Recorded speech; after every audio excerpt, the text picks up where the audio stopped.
Well, let's bring in Roger Hilton, who's a defence fellow at Globsec, a global think tank based in Slovakia.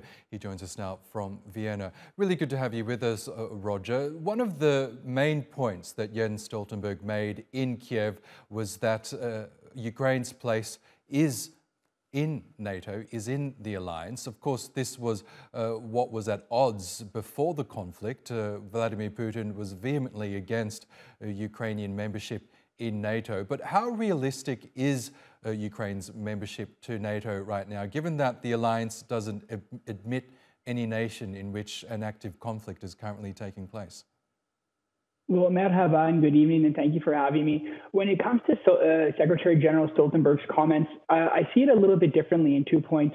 For me personally, as he's exiting his post as NATO Secretary General, I think he has a little bit of political flexibility to make a statement like that. And as we look to the future for Ukraine in NATO, we should look at first the short-term implications and the long-term. I think with the Vilnius summit coming up in July, the priority for NATO, and especially for Stoltenberg, as it will be his last one, is to try to find some hard security guarantees right now without NATO membership, while at the same time long-term allow Kiev to set the place politically with the incoming SecGen for them to possibly get a map, which is a membership action plan, which they were already technically promised at the 2008 Bucharest summit. And just from my comment as well, as a historical reference for everybody, there have been NATO members who have joined under the difficult situations going back to West Germany in 1955 and the partition of Berlin. So for the moment, I think it's a long-term exercise, and I think there's a bunch of milestones that need to be satisfied before we think of Kiev in NATO. And for his part, the Ukrainian President Volodymyr Zelensky again urged NATO and its other allies for more weapons in its fight against Russia.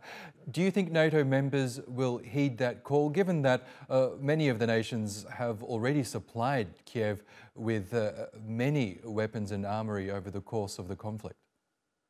Well, I think let's talk about what's already in there. After a little bit of time, all of the Western battle tanks, Leopards and Challengers from the UK, they're starting to get in. A Patriot missile system from Germany is now in Ukraine. So it's important to first give credit that the NATO allies have delivered, maybe a bit slower than Ukraine wanted on it. When it comes to sort of future equipment systems, it goes without saying, as you said, and it's a true statement. I think a lot of NATO allies are hurting right now. But as they say, this is really gut check time. And this is the opportunity for Jens Stoltenberg at the next Ramstein meeting, which is taking place tomorrow, to not necessarily put pressure, but make an even more persuasive argument, having spoken to President Zelensky today, that now is the time to keep it coming. And it's not just the material support that Ukraine needs, it's also the financial support to keep their economy afloat. Okay, Roger Hilton, we'll have to leave it there, but thank you very much for joining us on TRT World. Teşekkürler.